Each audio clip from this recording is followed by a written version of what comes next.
A historic project is happening right now in central South Dakota. A decades-old bridge that crosses over the Missouri River between Pier and Fort Pier is being replaced. In tonight's Eye on KELOLAND, Kelly Volk looks at the history of the current bridge and what's in store for the future. Drivers in the Pier and Fort Pier area have a front row seat to a big project. Jeff Newling stopped in a nearby parking lot to get a look before heading to work. Just curious. Crews are replacing the Lieutenant Commander John C. Waldron Memorial Bridge. He played a critical role in the Battle of Midway. In fact, really turned the tide and helped the American forces win that battle. Yes. Unfortunately, he lost his life, as did most of his squadron. South Dakota Department of Transportation Chief Bridge Engineer Steve Johnson says the Missouri River crossing was built in the early 60s with an expected lifespan of about 50 years. He says the structure is still safe today, but it's time for a new one. At this point, it's much more economical to replace the bridge than it would be to try and repair it and maintain it. Now a barge carrying machinery floats right next to the current structure as crews work on a new 4-lane bridge. Partners at the local, state, and federal levels are all playing a role in the project. Project officials say the new bridge will be more pedestrian-friendly compared to the current one. The existing pedestrian path is very narrow.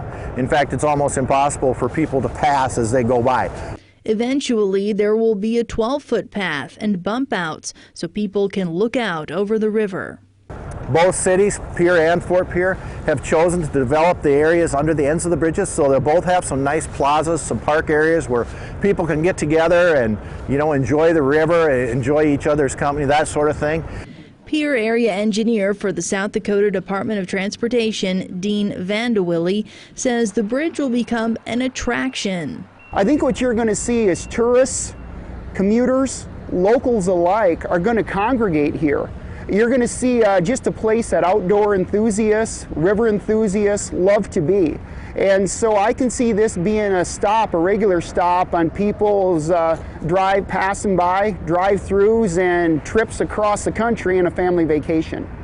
Newling has some concerns about the traffic impact, but he thinks the final product will be a nice addition to the area. I've seen the plans for the new bridge, so it should be pretty cool once that gets done. And Newling and many other drivers that cross this river every day will get to watch it all take shape. With Eye on KELOLAND, I'm Kelly Volk. And project officials say that they're confident that the traffic impact will be minimal. Now, here's what drivers need to know. This year, one westbound lane will be closed intermittently.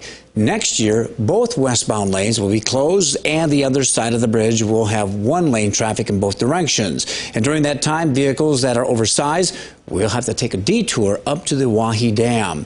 All lanes of the new bridge, which will be named after the Lieutenant Commander Waldron, are expected to be open by the end of 2022. The old bridge will be demolished in 2023.